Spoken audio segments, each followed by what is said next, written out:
Lei nº 8.112, de 11 de dezembro de 1990, subseção 3ª, da indenização de transporte.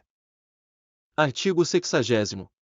Conceder-se a indenização de transporte ao servidor que realizar despesas com a utilização de meio próprio de locomoção para a execução de serviços externos, por força das atribuições próprias do cargo, conforme se dispuser em regulamento. Subseção 4ª, do auxílio moradia. Artigo 60-A. O auxílio moradia consiste no ressarcimento das despesas comprovadamente realizadas pelo servidor com aluguel de moradia ou com meio de hospedagem administrado por empresa hoteleira, no prazo de 1 mês após a comprovação da despesa pelo servidor. Artigo 60-B. Conceder-se auxílio moradia ao servidor se atendidos os seguintes requisitos. Inciso 1º. Não existe imóvel funcional disponível para uso pelo servidor. Inciso 2º. O cônjuge ou companheiro do servidor não ocupa imóvel funcional. Inciso 3º. O servidor ou seu cônjuge ou companheiro não seja ou tenha sido proprietário, promitente comprador, cessionário ou promitente cessionário de imóvel no município aonde for exercer o cargo, incluída a hipótese de lote edificado sem averbação de construção, nos 12 meses que antecederem a sua nomeação. Inciso 4º. Nenhuma outra pessoa que resida com o servidor receba auxílio moradia. Inciso 5º. O servidor tenha se mudado do local de residência para ocupar cargo em comissão ou função de confiança do Grupo Direção e Assessoramento Superiores, DAS, níveis 4, 5 e 6, de natureza especial, de ministro de Estado ou equivalentes. Inciso 6º. O município no qual assuma o cargo em comissão ou função de confiança não se enquadre nas hipóteses do artigo 58º, parágrafo 3º, em relação ao local de residência ou domicílio do servidor. Inciso 7º. O servidor não tenha sido domiciliado ou tenha residido no município, nos últimos 12 meses, aonde for exercer o cargo em comissão ou função de confiança, desconsiderando-se prazo inferior a 60 dias dentro desse período. E inciso 8º. O deslocamento não tenha sido por força de alteração de lotação ou nomeação para cargo efetivo. Inciso 9º. O deslocamento tenha ocorrido após 30 de junho de 2006. Parágrafo único. Para fins do inciso 7º, não será considerado o prazo no qual o servidor estava ocupando outro cargo em comissão relacionado no inciso 5º. Revogado. Revogado. Revogado. Revogado. Revogado. Revogado. Artigo 60-D. O valor mensal do auxílio moradia é limitado a 25% do valor do cargo em comissão, função comissionada ou cargo de ministro de Estado ocupado. Parágrafo 1º. O valor do auxílio moradia não poderá superar 25% da remuneração de ministro de Estado. Parágrafo 2º. Independentemente do valor do cargo em comissão ou função comissionada, fica garantido a todos os que preencherem os requisitos o ressarcimento até o valor de R$ 1.800. Vigência encerrada. Artigo 60-E. No caso de falecimento, exoneração, colocação de imóvel funcional à disposição do servidor ou aquisição de imóvel, o auxílio moradia continuará sendo pago por 1 mês. Seção 2ª. Das gratificações e adicionais. Artigo 61º. Além do vencimento e das vantagens previstas nesta lei, serão deferidos aos servidores as seguintes retribuições, gratificações e adicionais. Inciso 1º. Retribuição pelo exercício de função de direção, chefia e assessoramento. Inciso 2º. Gratificação natalina. Inciso 4º. Adicional pelo exercício de atividades insalubres, perigosas ou penosas. Inciso 5º. Adicional pela prestação de serviço extraordinário. Inciso 6º. Adicional noturno. Inciso 7º. Adicional de férias. Inciso 8º. Outros, relativos ao local ou à natureza do trabalho. Inciso 9º. Gratificação por encargo de curso ou concurso. Subseção 1ª. Da retribuição pelo exercício de função de direção, chefia e assessoramento. Artigo 62º.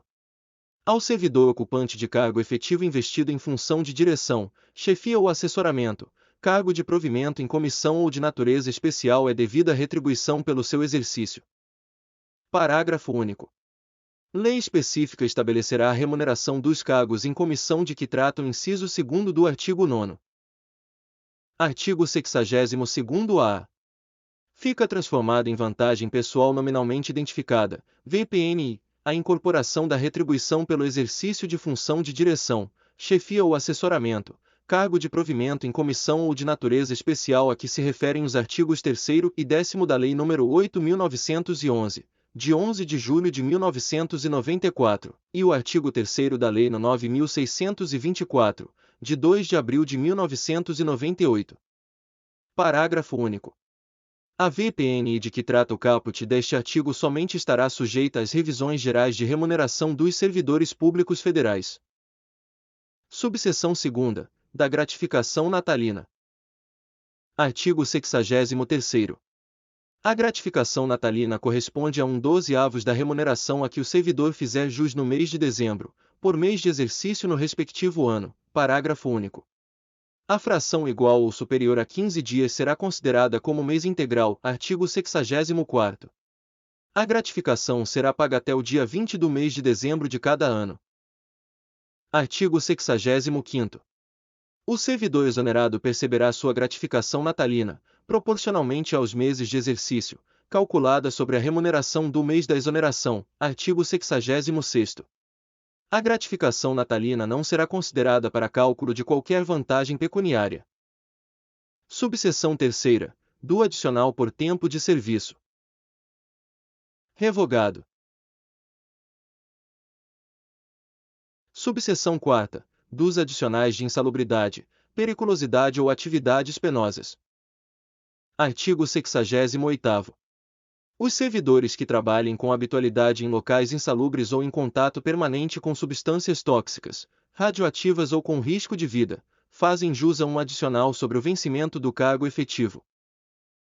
Parágrafo 1º. O servidor que fizer jus aos adicionais de insalubridade e de periculosidade deverá optar por um deles. Parágrafo 2º. O direito ao adicional de insalubridade ou periculosidade cessa com a eliminação das condições ou dos riscos que deram causa à sua concessão. Artigo 69º. Haverá permanente controle da atividade de servidores em operações ou locais considerados penosos, insalubres ou perigosos. Parágrafo único.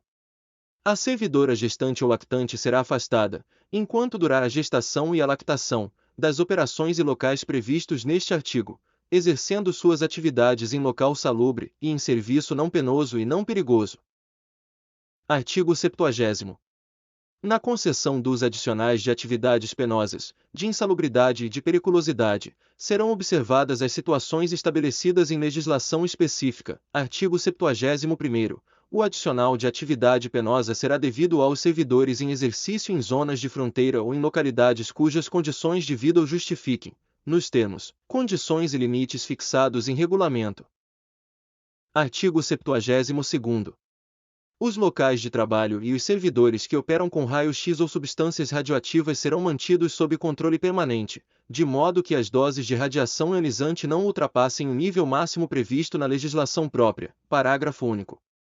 Os servidores a que se refere este artigo serão submetidos a exames médicos a cada 6 meses. Subseção V. Do adicional por serviço extraordinário. Artigo 73º. O serviço extraordinário será remunerado com acréscimo de 50% em relação à hora normal de trabalho. Artigo 74º.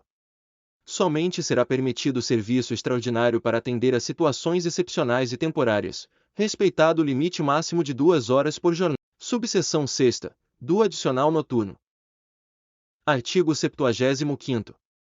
O serviço noturno, prestado em horário compreendido entre 22 horas de um dia e 5 horas do dia seguinte, terá o valor hora acrescido de 25%, computando-se cada hora como 52 minutos e 30 segundos. Parágrafo único. Em se tratando de serviço extraordinário, o acréscimo de que trata este artigo incidirá sobre a remuneração prevista no artigo 73º. Subseção 7ª. Do adicional de férias. Artigo 76º. Independentemente de solicitação, será pago ao servidor, por ocasião das férias, um adicional correspondente a 1/3 da remuneração do período das férias. Parágrafo único. No caso de o servidor exercer função de direção, chefia ou assessoramento, ou ocupar cargo em comissão, a respectiva vantagem será considerada no cálculo do adicional de que trata este artigo. Subseção 8ª. Da gratificação por encargo de curso ou concurso. Artigo 76º-A. A gratificação por encargo de curso ou concurso é devida ao servidor que, em caráter eventual, inciso 1º, atuar como instrutor em curso de formação, de desenvolvimento ou de treinamento regularmente instituído no âmbito da Administração Pública Federal. Inciso 2º, participar de banca examinadora ou de comissão para exames orais, para análise curricular, para correção de provas discursivas, para elaboração de questões de provas ou para julgamento de recursos intentados por candidatos. Terceiro, participar da logística de preparação e de realização de concurso público envolvendo atividades de planejamento, coordenação, supervisão, execução e avaliação de resultado, quando tais atividades não estiverem incluídas entre as suas atribuições permanentes. Inciso 4º, participar da aplicação, fiscalizar ou avaliar provas de exame vestibular ou de concurso público ou supervisionar essas atividades. Parágrafo 1º. Os critérios de concessão e os limites da gratificação de que trata este artigo serão fixados em regulamento, observados os seguintes parâmetros. Inciso 1º. O valor da gratificação será calculado em horas, observadas a natureza e a complexidade da atividade exercida. Inciso 2º. A retribuição não poderá ser superior ao equivalente a 120 horas de trabalho anuais, ressalvada a situação de excepcionalidade, devidamente justificada e previamente aprovada pela autoridade máxima do órgão ou entidade, que poderá autorizar o acréscimo de até 120 horas de trabalho anuais. Inciso 3º. Valor máximo da hora trabalhada corresponderá aos seguintes percentuais, incidentes sobre o maior vencimento básico da Administração Pública Federal. Alínea A. 2,2%, em se tratando de atividades previstas nos incisos 1º e 2º do caput deste artigo. Alínea B. 1,2%, em se tratando de atividade prevista nos incisos 3º e 4º do caput deste artigo. Parágrafo 2º. A gratificação por encargo de curso ou concurso somente será paga se as atividades referidas nos incisos do caput deste artigo forem exercidas sem prejuízo das atribuições do cargo de que o servidor for titular, devendo ser objeto de compensação de carga horária quando desempenhadas durante a jornada de trabalho, na forma do parágrafo 4º do artigo 98º desta lei. Parágrafo 3º. A gratificação por encargo de curso ou concurso não se incorpora ao vencimento ou salário do servidor para qualquer efeito e não poderá ser utilizada como base de cálculo para quaisquer outras vantagens, inclusive para fins de cálculo dos proventos da aposentadoria e das pensões. Capítulo 3º. Das férias. Artigo 77º. O servidor fará jus a 30 dias de férias, que podem ser acumuladas, até o máximo de 2 períodos, no caso de necessidade do serviço, ressalvadas as hipóteses em que haja legislação específica. Parágrafo 1º. Para o primeiro período aquisitivo de férias serão exigidos 12 meses de exercício. Parágrafo 2º. É vedado levar à conta de férias qualquer falta ao serviço. Parágrafo 3º. As férias poderão ser parceladas em até 3 etapas, desde que assim requeridas pelo servidor, e no interesse da administração pública. Artigo 78º. O pagamento da remuneração das férias será efetuado até 2 dias antes do início do respectivo período, observando-se o disposto no parágrafo 1º deste artigo. Parágrafo 3º. O servidor exonerado do cargo efetivo, ou em comissão, perceberá indenização relativa ao período das férias a que tiver direito e ao incompleto, na proporção de 1/12 por mês de efetivo exercício, ou fração superior a 14 dias. Parágrafo 4º. A indenização será calculada com base na remuneração do mês em que for publicado o ato exoneratório. Parágrafo 5º. Em caso de parcelamento, o servidor receberá o valor adicional previsto no inciso 17º do artigo 7º da Constituição Federal quando da utilização do primeiro período. Artigo 79º. O servidor que opera direta e permanentemente com raio-x ou substâncias radioativas gozará 20 dias consecutivos de férias, por semestre de atividade profissional, proibida em qualquer hipótese a acumulação. Artigo 80º. As férias somente poderão ser interrompidas por motivo de calamidade pública, comoção interna, convocação para júri, serviço militar ou eleitoral, ou por necessidade do serviço declarada pela autoridade máxima do órgão ou entidade. Parágrafo único. O restante do período interrompido será gozado de uma só vez, observado o disposto no artigo 77º.